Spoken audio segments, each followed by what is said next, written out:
Découvrez un extrait exclusif de ce livre audio et profitez d'un essai gratuit sur Audible via le lien dans la description. Prologue. Londres, juin 1986.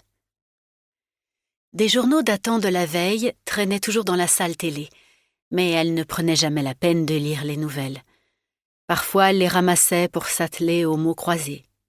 Cela l'aidait à tromper l'ennui.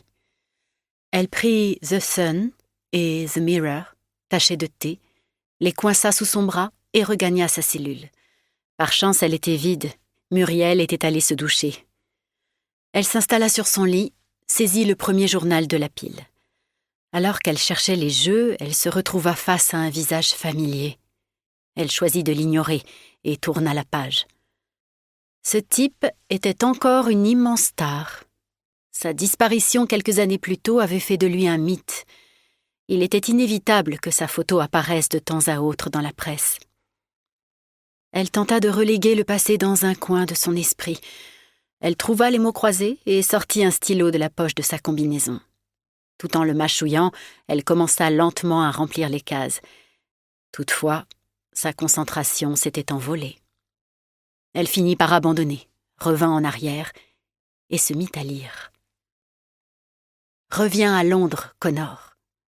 Il a été annoncé aujourd'hui que The Fishermen, le célèbre groupe des années 1960, se reformerait au stade de Wembley à l'occasion du concert Music for Life, qui se jouera à guichet fermé. Des stars d'hier et d'aujourd'hui se sont engagées à chanter en faveur de l'Afrique.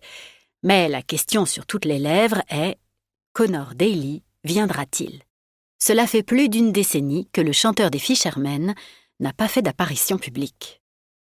Elle s'allongea, le journal encore ouvert sur les genoux.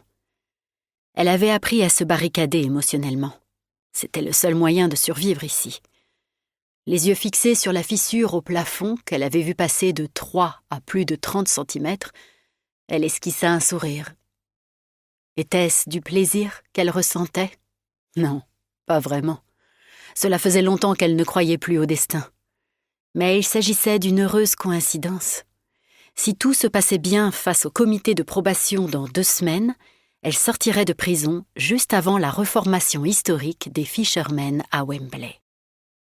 Ce soir-là, alors que la lumière clignotait 3 fois pour indiquer l'extinction des feux imminente, elle alla se brosser les dents au lavabo.